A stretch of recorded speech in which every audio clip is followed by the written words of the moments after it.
good afternoon, and hello. If you're watching live or if you're watching in the replay,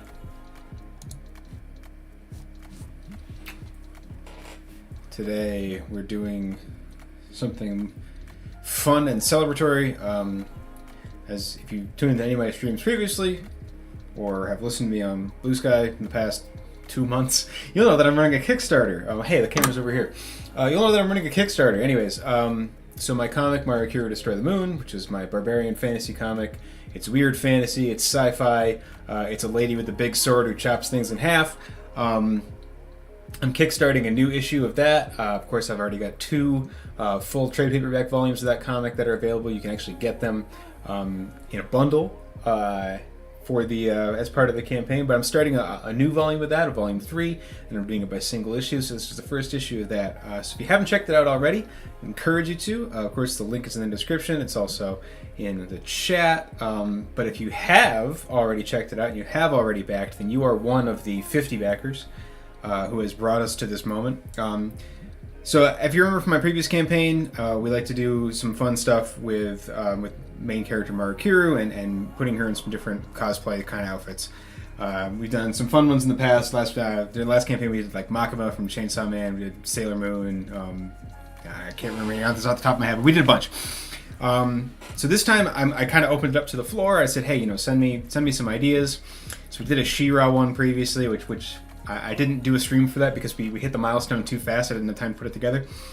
And today we're doing Nuka Girl from the billboards in Fallout New Vegas, requested by James Quest, who is a friend and also a streamer who has recently done some very, very good, very entertaining Fallout New Vegas streams that I'd recommend that you check out on his channel. But today we put Maru in the Nuka Girl getup, and so we're going to start working on some more of that. So I've already done a sketch here, obviously, and now I'm gonna refine that maybe a bit, and then start right into the ink.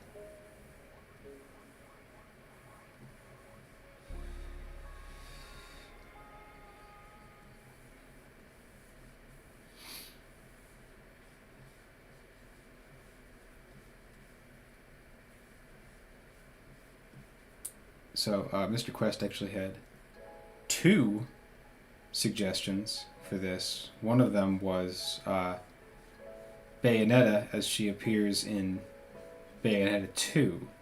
And the only reason I turned that down, because I also like Bayonetta, is that Bayonetta in Bayonetta 2 has very short hair, and I don't want to draw Maru with short hair. It's a Samson-like thing. It should be you'd be taking some kind of intrinsic magical quality away from the character if you were to cut her hair.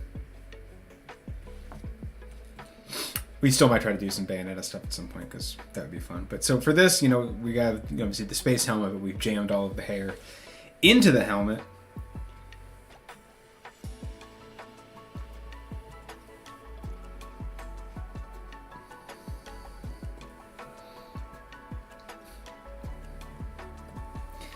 I'm satisfied with the composition of this. I'm just going to take some time to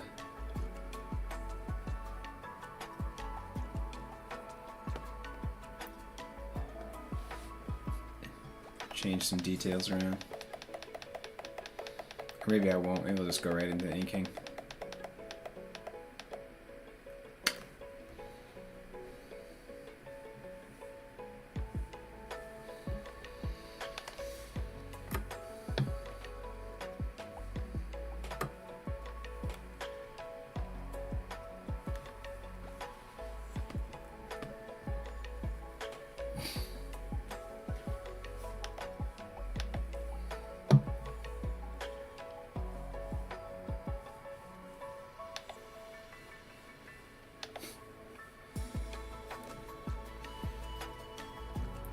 It's actually the first time I picked up a pen in 3 days, which is weird.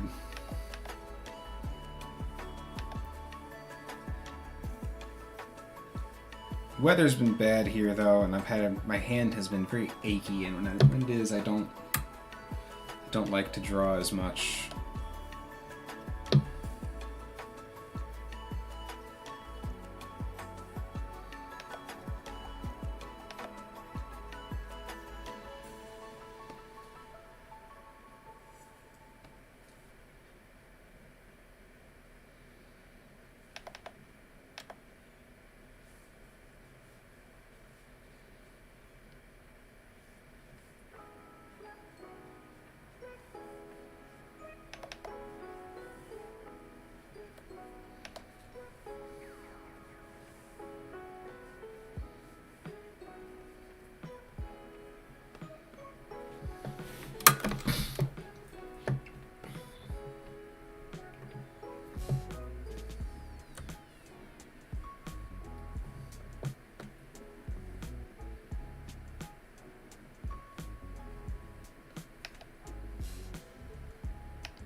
lot of times when I stream,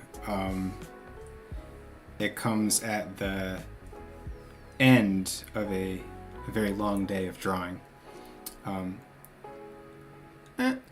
And you know, it's funny because it's like it's almost like a cool down for me, right? I'm warmed up and I'm just kind of using it to relax and come down from the day. And on a day like today, this is the first time I put pen to paper. Not just today, but for the last couple of days. So it's like, oh, gotta remember how to do all of this.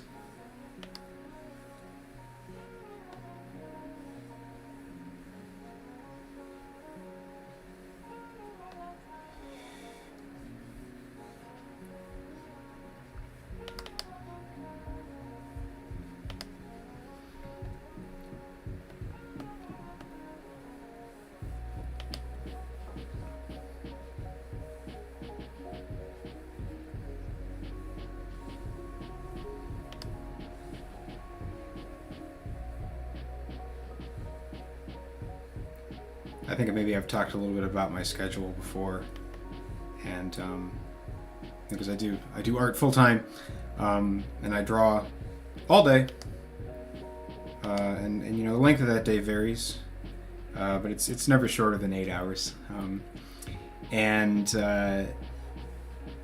you know it's like to keep myself from injuring myself. Essentially, I have gotten into the habit of doing.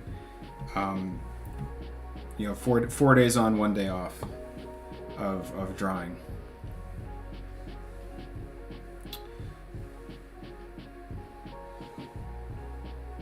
And today I also had to do my taxes, which is also always a joy. So I decided, you know, hell, I'll start my week with my weird off day. And I'll do my taxes, and then I'll hit the stream after.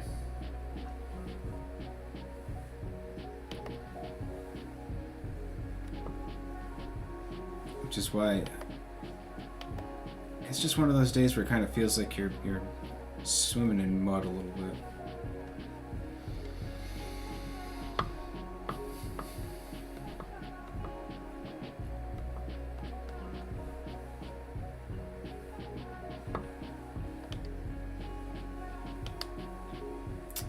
So let's talk about this design a little bit. I really like this design, and when James sent me a couple of different ideas that he had, and he was one of the first backers of the campaign, so he got his ideas in early. But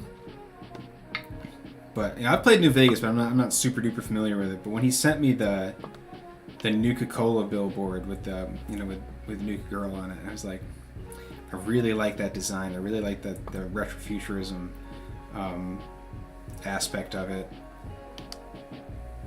I did something akin to this with Samus years ago, and I'm not sure what happened to the drawing, honestly.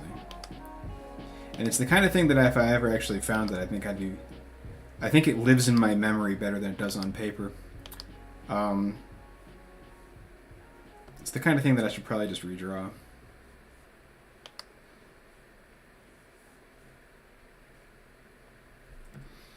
I still really like the idea. Might need to bring up a reference at some point, but maybe not. We'll see.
course, if you're watching the replay and you're concerned, oh, Brendan, I really want to back the campaign, but I must have missed it by now.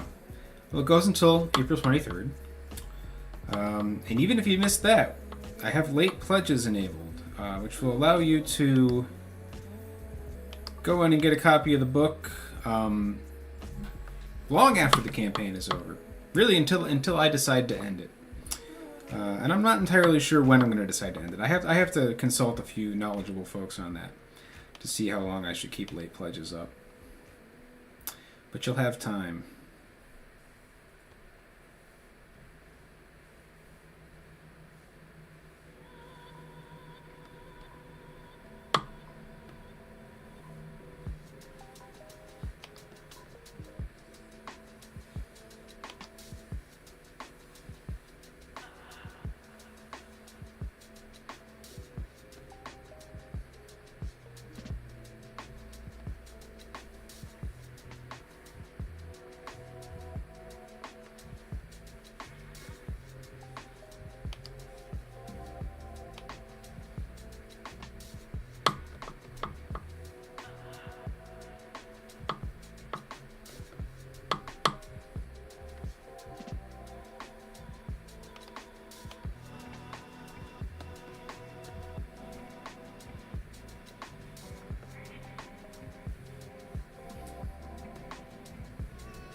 I'm having some of those moments today where I'm looking at some of my lines and going, well, this clearly meant something to past me. Not 100% sure how future me is supposed to parse it, but...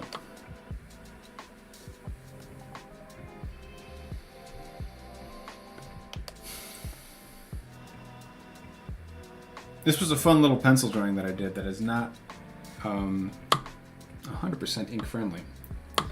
Lines are too thick, which is always my problem.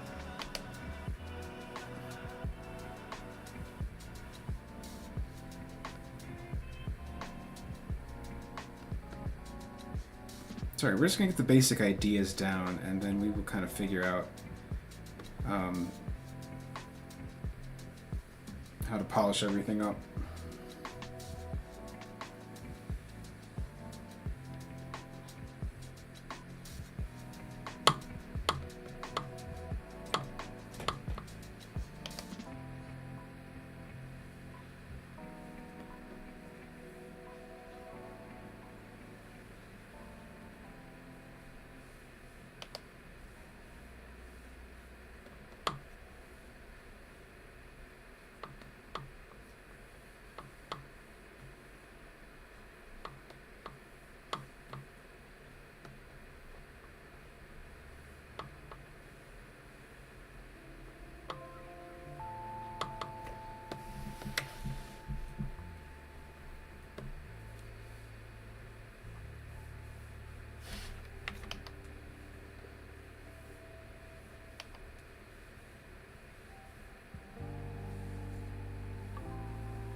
I was talking about this a little bit on the Metroid stream, about how this is the first time I've put Maru in a heeled shoe,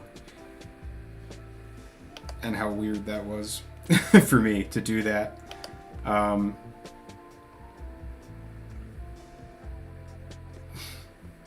don't know. It's kind of quirky and fun at this point, I guess. I went through, when I was doing my design refreshes in preparation for the volume 3 that I'm working on now, I did quite a bit of work with Maru. Just kind of getting her to a point where it was like fun and exciting to draw the character in a way that I felt, both made sense and was kind of, original, embraced the fantasy roots, but also did something kind of, wild and weird. Can't get that curve the way I want. And the design that I ended up going with is based largely on a track and field uniform, because I was watching the Olympics when I was in the middle of those redesigns, and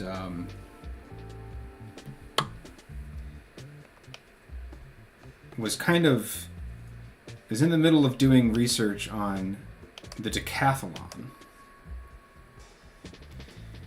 which is like, you want to talk about some incongruities in the sporting world.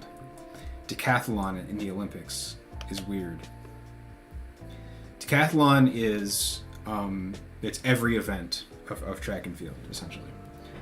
I'm not an athlete. I don't know these things, so this is my understanding from what I read on the internet. But decathlon is you do it all, and you get points for every event that you do. And when you've done all of that, the scores are totaled up, and whoever wins is crowned the world's greatest athlete. Specifically, the person who wins at the Olympics, who wins gold at the Olympics. So you become, you do decathlon, and if you win, you become the world's greatest athlete. And it is a men's-only event. It's not even because obviously there are no intergender events at the Olympics. I mean, there are. I think there are, actually. Come to think of it, but not on track and field. But there's not even a women's event for decathlon. There's the women's version of it at the Olympics is called heptathlon, which is 7 events. And there actually is a women's decathlon, which happened at the same time as the Olympics last year and was held somewhere in the United States. And it was, a group of women athletes who were just like, yes, women can do decathlon, and we're going to do it right now. And the fact that it's being done during the Olympics is no accident. But I was thinking about, this concept of like the world's greatest athlete, right? And there's a degree to which that's kind of the way that I envision, a character like Maru. In that, kind of brute strength is really kind of her thing, but she has also shown herself to be capable of lots of like athletic feats and so on and so forth. And of course, there are clearly other characters in the world who are more brutish than she is. So it's not like she's only. I wanted to give some dimension to Maru in terms of like her visual appeal and her abilities, and just kind of reflect that in the character design. So that's kind of where I got that. If Maru were to compete in the Olympics, she would be crowned the world's greatest athlete. Oh, I'm sorry. I've been ignoring the chat. Thought I was all by myself. John Hansen. Hi there, John. It's good to see you here. Thank you for congratulating me on the milestone. Thanks for joining me on the stream. And then let's see. Jolene. Oh boy, I'm sorry. Jolene suit number 4. Oh hey, that's I'm number 5, I guess. Howdy, how's everyone? How are we on this Friday afternoon? We're doing good. We're doing good, and thank you for joining us. We're in a celebratory mood today.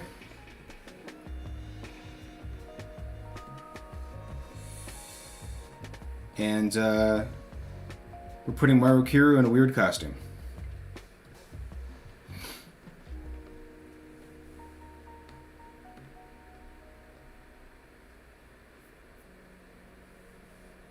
And now that there are folks here watching, I'll pay attention to the chat.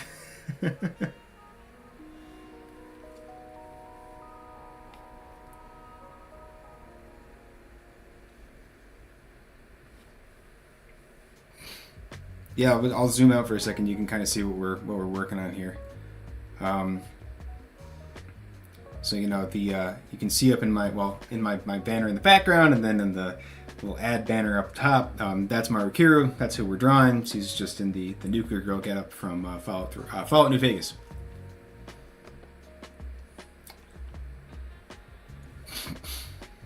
All right.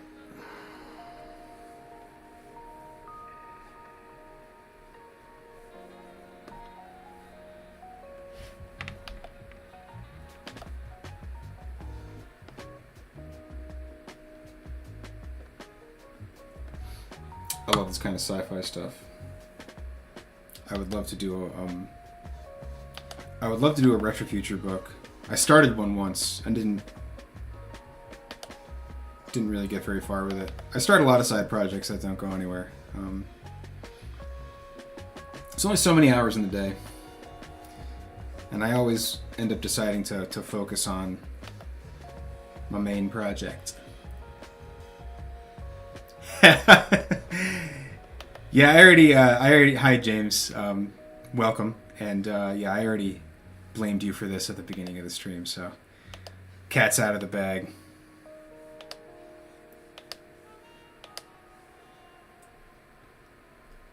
Yeah, that's some crap. All right. Let's see.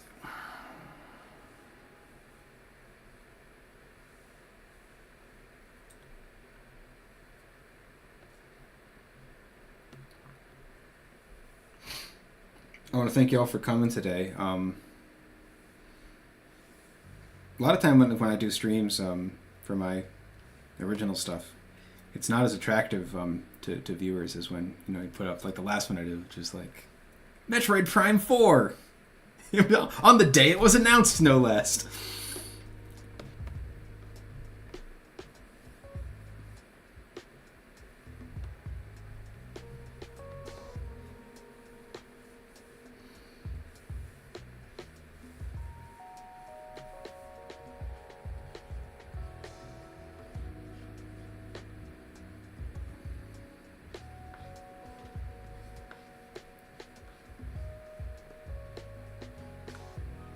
Got these tubes.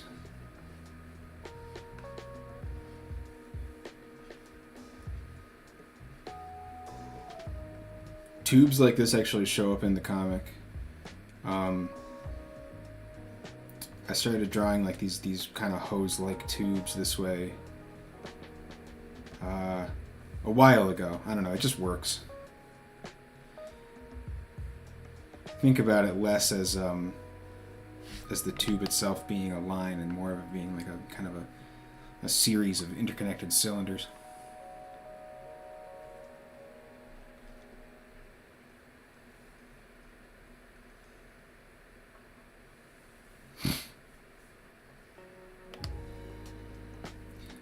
Yes, Metroid Prime 4 did get announced.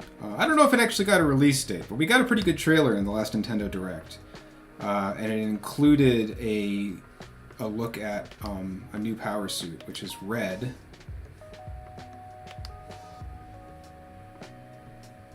And I streamed that last week sometime. So, we had a lot of fun. Replay's still up, if you're interested. And John, thank you. Yeah, you've kind of been around since almost the beginning for me, so you can really kind of trace the journey. It's funny, when I did I finished volume 2, and then kind of by accident, kind of on purpose, I ended up taking almost a year off from working on the comic. So when I fired back in, people were like, whoa, everything looks cool and different now. And it's like, yeah, I took some time off and really drilled the skills. So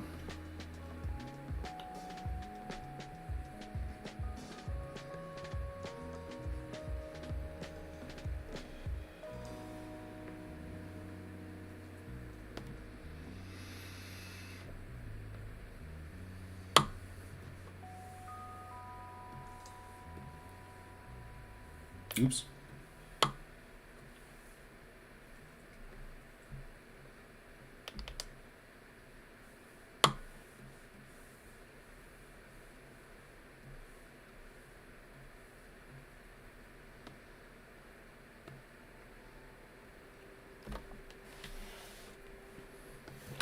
But yeah, I'm definitely excited for new Metroid. Samus is psychic now, and I'm excited for that.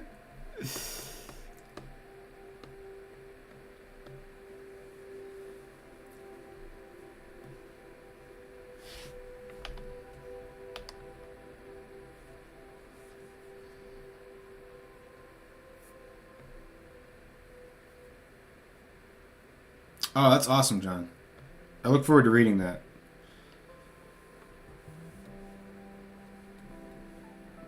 I think you're definitely ready for it. I know you've been working on your stuff for a long time.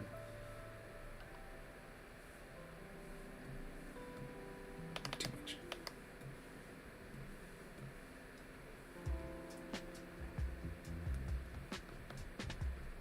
Yeah, thank you. We had fun with that one.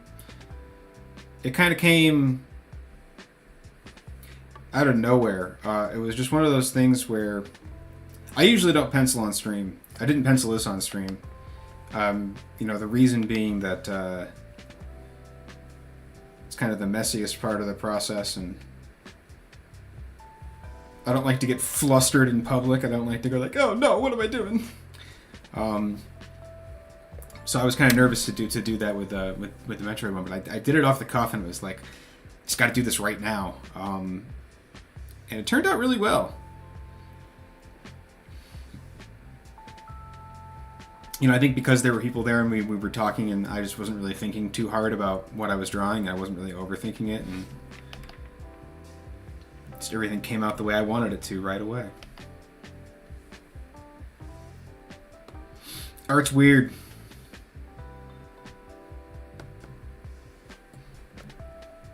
I don't want that to be solid blank.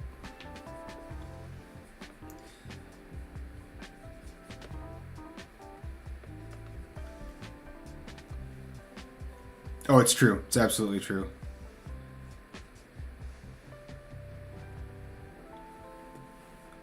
I was that's funny. Funny story on that, I think, was I'm in a Metroid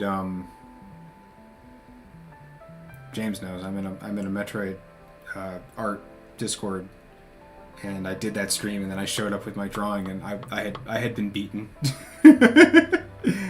I think by Mr. Quest, actually, among at least another one. But yeah, no, they go for it right away. This boot is going to be like a really... I want to do some black. For the most part, I think it's going to be gray, like a dark gray. And I want to put some black. More black is always good. Always make it blacker. Always do more black. More spot blacks. More black everything. Just visually striking and cool. If you're me. Doesn't work for every style, I guess.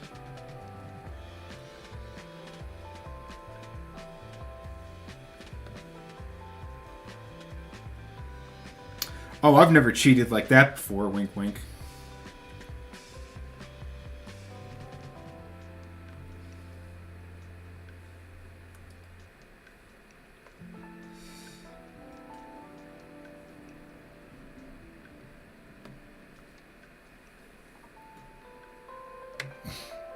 So as usual, we're gonna paint the hair on after. So that's why we didn't draw it.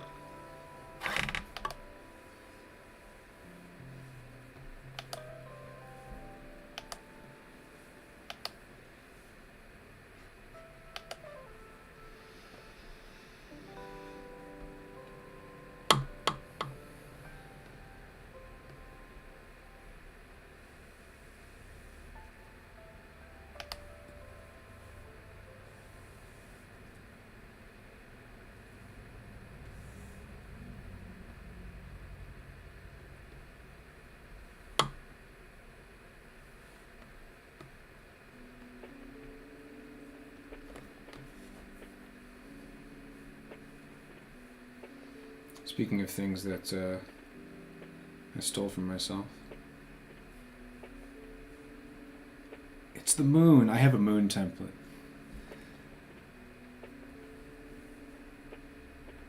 I actually don't like that line. I have a moon template because I do a lot of promo material stuff, and I always like to put the moon in it.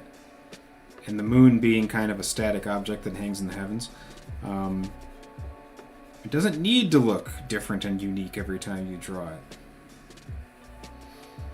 So that's something that saves me a lot of time.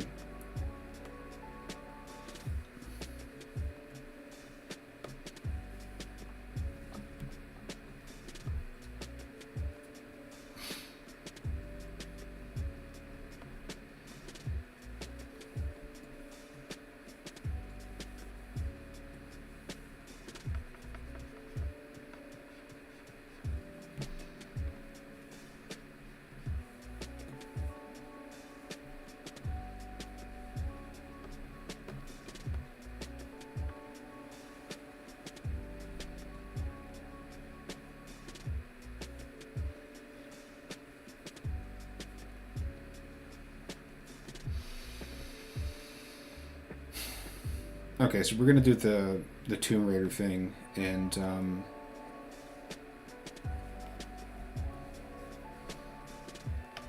do heavy lines on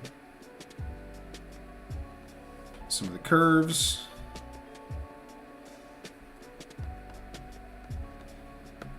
Apologies for flipping the canvas at 100 miles an hour.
So the plan today, we'll rock this for like another hour or until I finish it, whichever one comes first. I think we'll make it in time.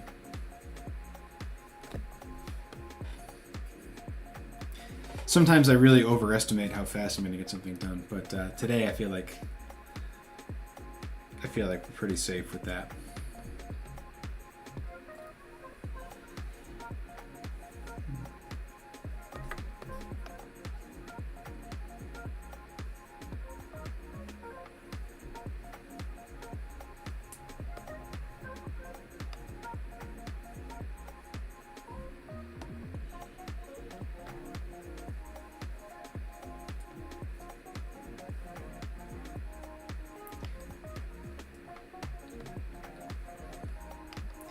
Adding some more shenanigans to the backpack.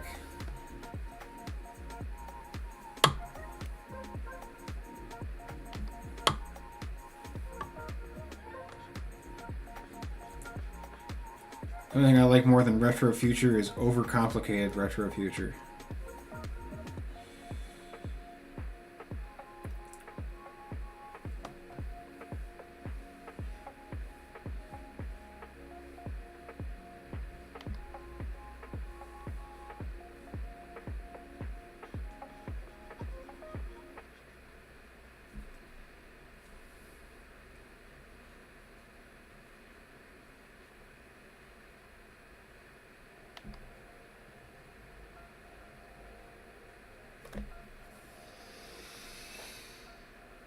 Cool. This is cool.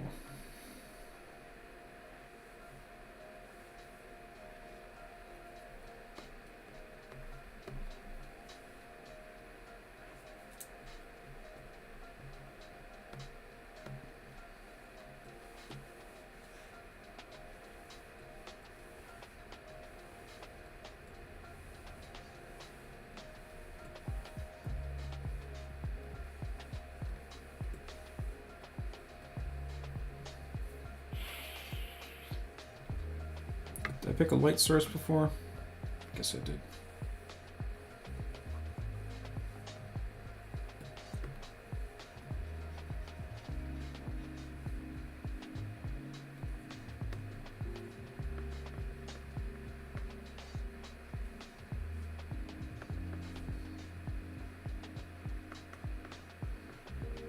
I almost always do the abdominals first when I'm lighting because it's like the most complicated shadows that I do, and it's way easier to match everything else to that than it is to try to figure that out after the fact.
Absolutely. Consider this your co-work stream.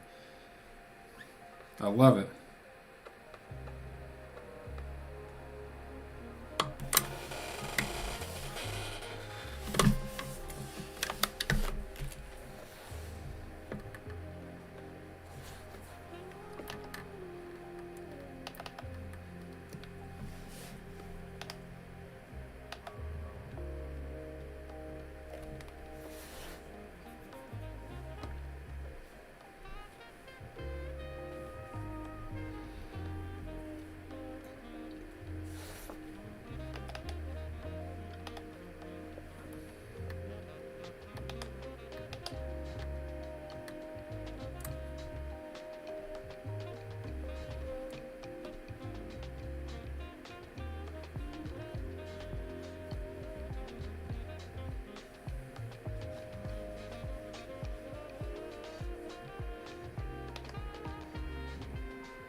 That's interesting.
World needs more ray guns.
I gotta start working on my sketch card rewards too. Try to figure out a way to do those on stream. So maybe just do an over-the-shoulder camera. No face cam. Not that I ever really look too hard at the camera on these streams anyways.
Okay, I color this thing, and I need to look up a reference.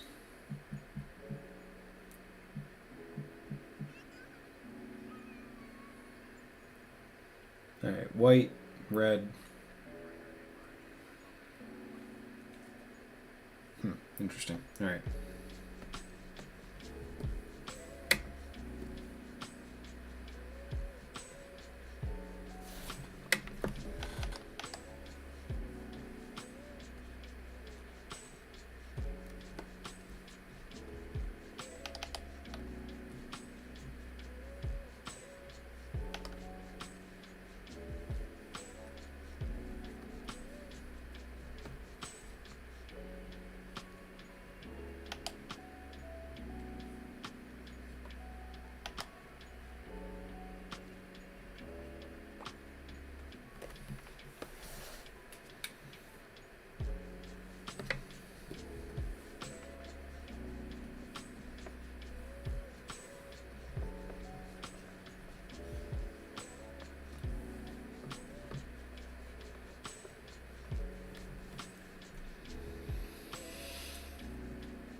I use a color, I use a lasso a lot when I color, so I put less strain on my terrible hands.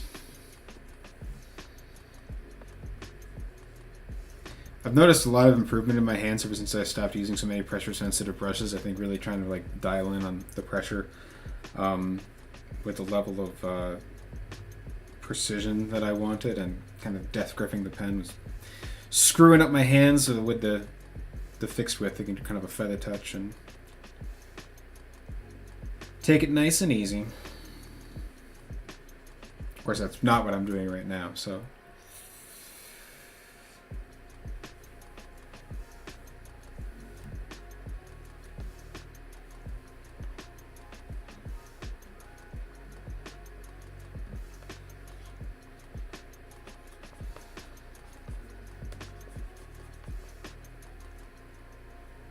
Thank you.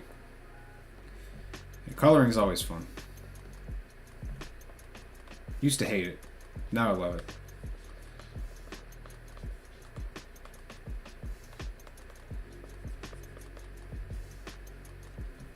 I feel like if I could give anybody a piece of drawing advice, it would be to take whatever part of the process you hate the most and find a way to make it your favorite.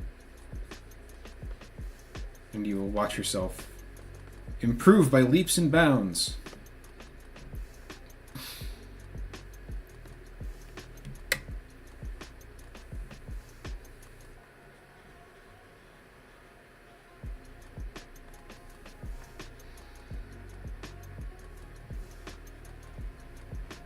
But I never used to like coloring because it confused me too much. But I just kind of made the process ultra simple for myself several years ago, and just started building on that foundation for the last 5, 6, 7 years. I don't remember. And it helped me a lot.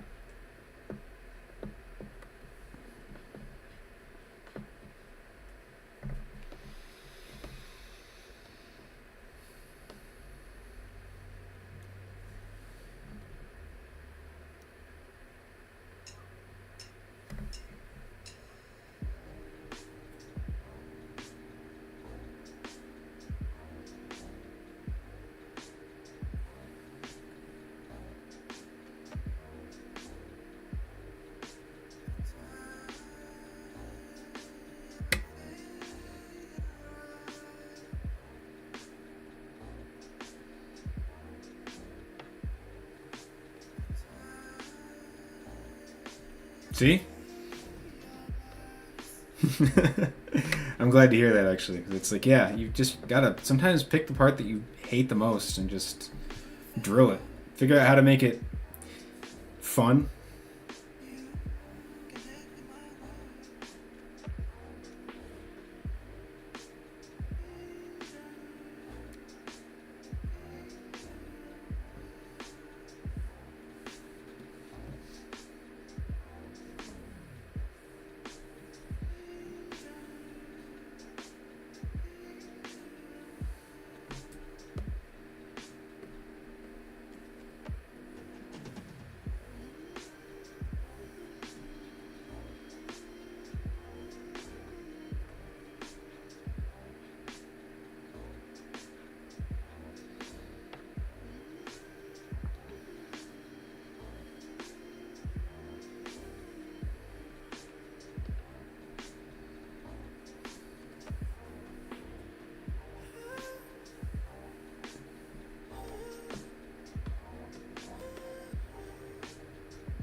Yeah, I might put some Kirby Crackle over that in a bit. We'll see.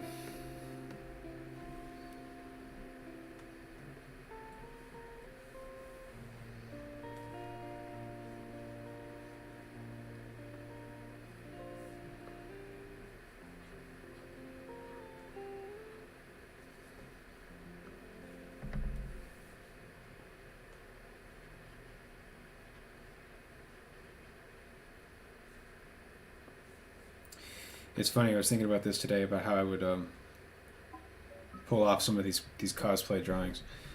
Somebody requested. It's an extra question in the queue, actually. The Witcher, which is cool. I like The Witcher, but like one of the key things about being a Witcher is that you have your eyes turn yellow and your hair turns white. Just like Maru Kira's already got yellow eyes, so that's fine. But white hair, how's that gonna read? I'm not sure. So I gotta think about that. I might do like two-tone thing. Yeah, Witcher's good.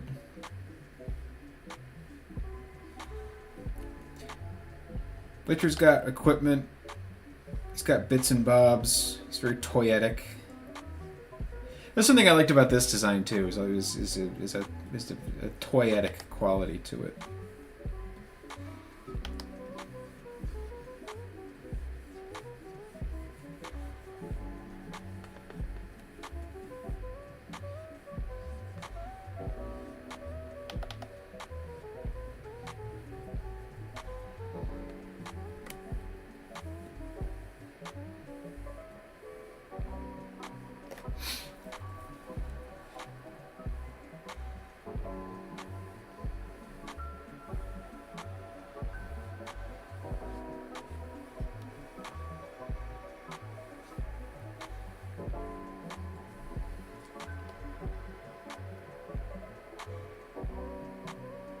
The hair is going to fill up the whole helmet. Yeah, that's the fast answer.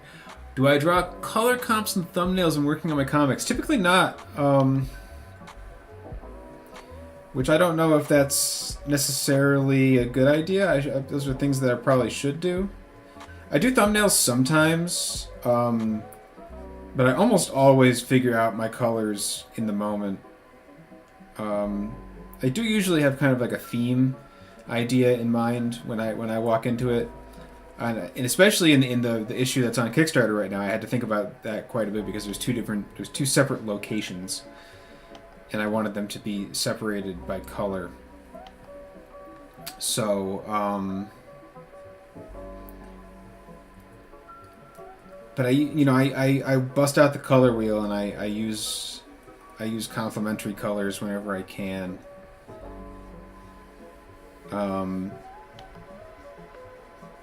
But in terms of like, do I actually like lay out a formal comp beforehand? Usually not.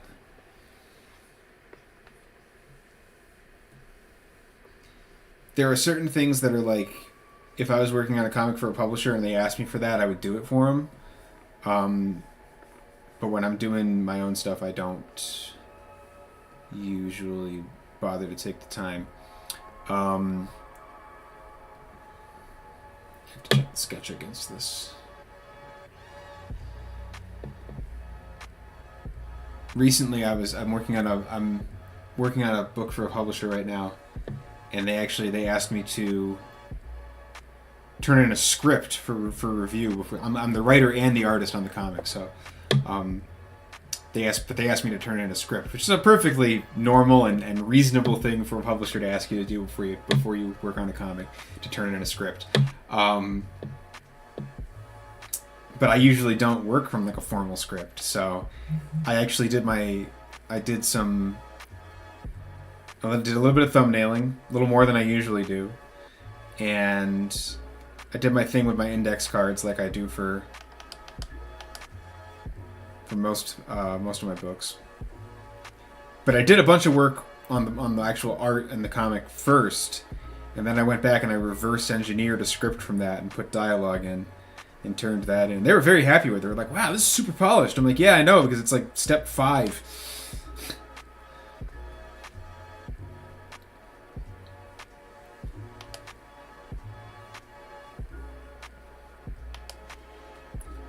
But when you kind of grow up, and I'm self-taught, and so I've kind of just grown up as an artist doing things the way that I feel they should be done,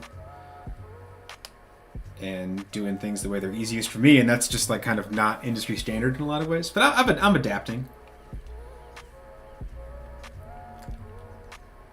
Yeah, no, there's thumbnails help. Thumbnails do help. I don't do them as often as I should. And there's a cartoonist, Christine Larson, who does the Orc series, who does meticulous thumbnails, and it really pays off for that book. So I think that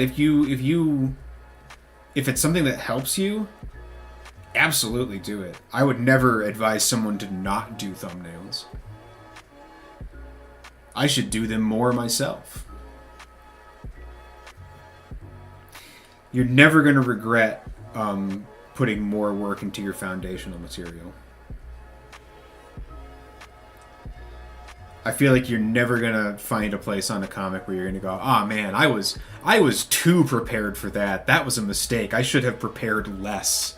No, always more. Always more. Especially if it's a personal project. If it's your first book and it's a passion project and a personal project for you, then definitely take the time, get yourself a strong foundation. No, it's a good question. It's a good question. I'm trying to think back to this issue and what I did for it, and this issue came together pretty easily for me, primarily because I had done another version of it before that I tossed out. So I had already done a ton of work and whittled out the ideas that I didn't want. And I was able to keep, kind of the gems, and honestly put more work into it than maybe I should have. Probably could have saved myself some time if I had just done thumbnails from the start. So I should learn a lesson.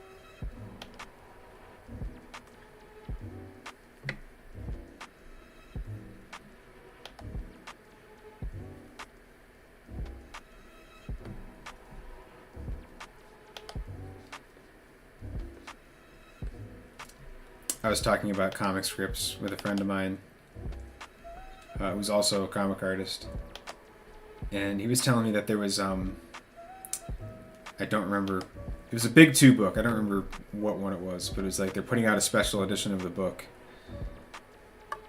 and they want to publish the script as back material. And the writer started panicking, essentially because the script was, very unpolished and full of swears and liner notes that they didn't want to have out there. So they actually redid a new version of the script to be published with the book, which is just kind of funny.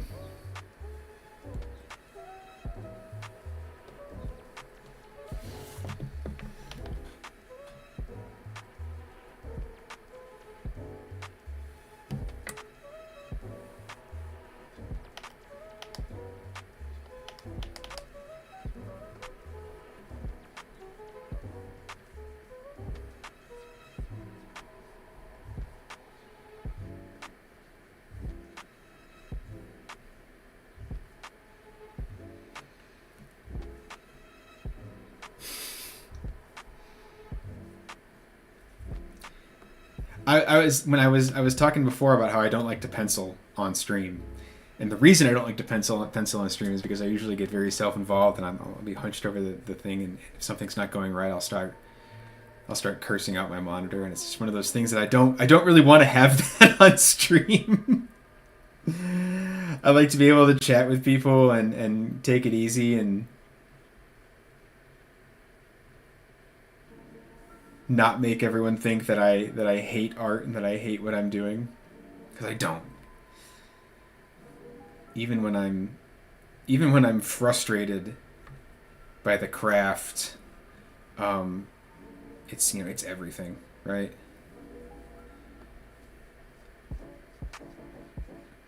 Art is life, anime is blood.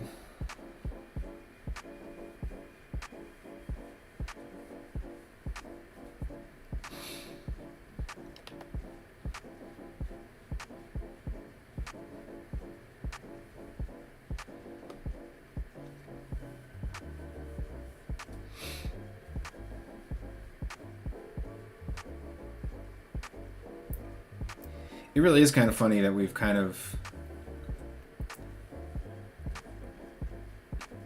back in like the old days of comics, you'd have people who could have like a ton of mystique because it was like they worked all day in an office behind a drafting table, and they put out these awesome comics. And somebody like Jack Kirby would pump work out, and then he would never really appear in public, and people wouldn't see him doing anything except for the couple of times he'd be like, oh, if I find a fellow who likes Hitler, I beat the stuffing out of him. And people were like, wow, King Kirby, look how cool that guy is. They never had to watch him sweat for hours as he drew pencils in a musty office building.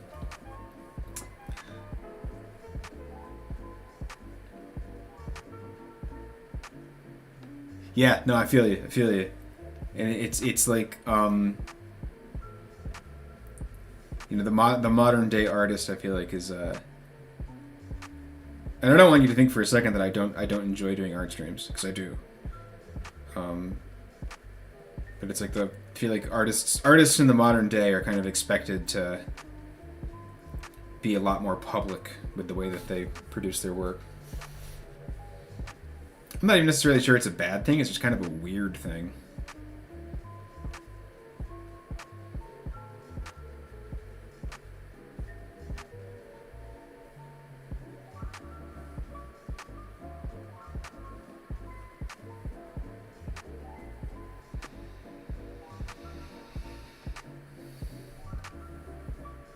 This is absolutely one of the funnier Maru drawings I've done.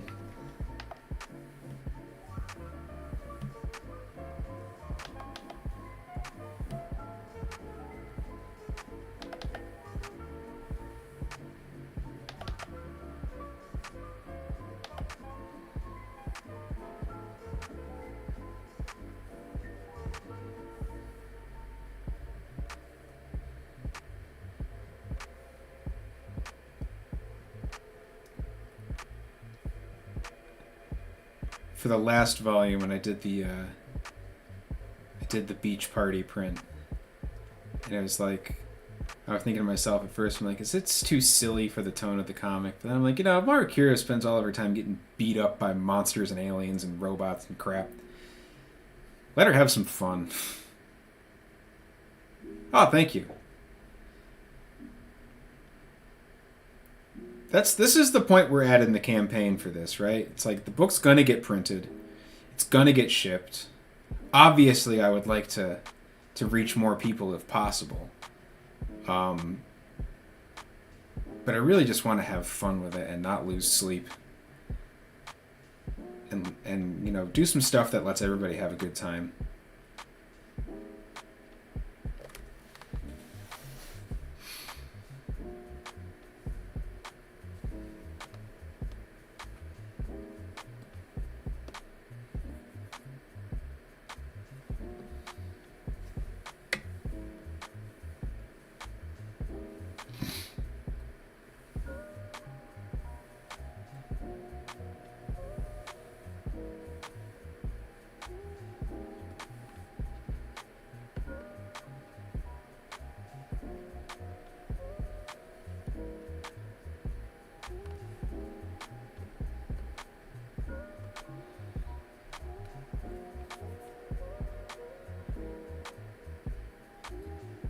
block all of my colors for shading. Sometimes, you know, I've kind of reached a point where, yeah, it's like I black out the, you know, the two 20% layers for the shadows and the tone, and then I kind of fill the flats in, and then I'll do highlights on top of that. A lot of times I'll do blacks on everything, and then I'll use the, you know, the color change tools for the layers to kind of flip around colors that way. But I don't do a whole lot of blending with like hand tools or anything like that.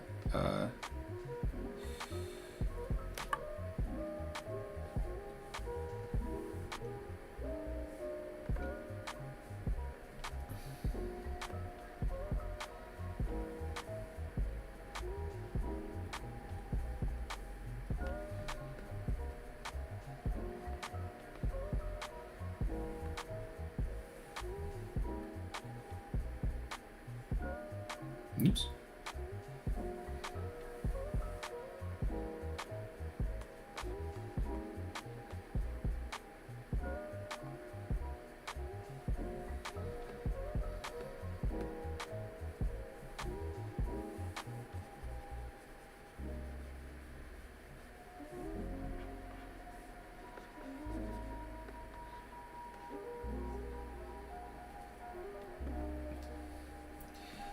Maru is not really a makeup wearing character, so I like to. That's one of the things that I learned about for characters a long time gone, was like when you're doing like character faces, do like highlights and lowlights on them as though they were, you know, like put makeup on your characters essentially. I try to think of Maru as being like stage makeup. Like if this is a movie, even characters who aren't wearing makeup are. So, you know, it allows you to accentuate the eyes, lips, nose, etc. I don't like that. Lighten that up.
I feel like if you ever get tired of drawing space helmets,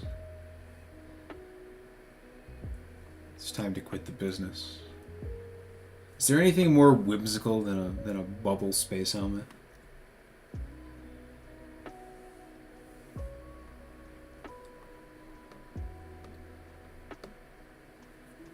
Alright, 7 minutes left on today's stream. Give or take a mile.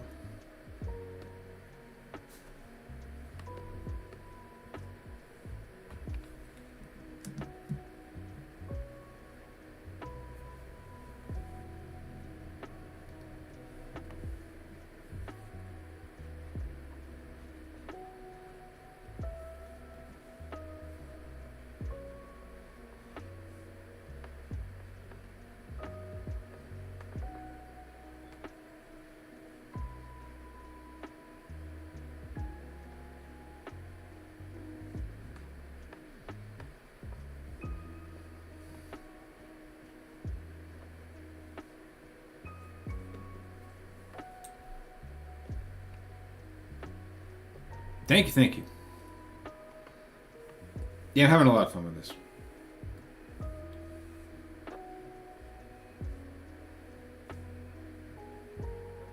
Stuff always looks better when you have fun with it.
Okay. That's where we're going to leave it for today. And I'm not going to take it back to stream. I might add a little bit more to it before I put it up on the campaign page. But this is more or less, yeah, we'll zoom in on her a little bit, more or less the finished product. So, thank you, everyone, for coming to hang out. For those of you who stayed for the majority of it, absolutely, great time chatting with you and an awesome time seeing you here. Please come back again. Trying to stream more regularly. It's always nice to have people to talk to. If you just stopped in to check in on the stream, awesome to have you as well. If you're watching the replay, thanks for that too. Don't forget to check out the campaign, which is running until 4/23, and of course there's going to be late pledges as well. So if you don't get there in time, you can still snag some late pledges. And yeah, we're bringing the book to life. When next one of these comes at 70 backers, unless I change my mind and we end up with more ideas, and I want to do this more frequently. But if you have friends who like comics, if you have friends who like weird fantasy, sci-fi stuff, this kind of thing, or just you think they'd enjoy Maru, because she has her own an appeal unto herself, of course, then please, by all means, spread the word. Word of mouth is huge for this kind of thing, and I definitely appreciate it. But yeah, thanks for coming out, and we'll see y'all next time. Take care.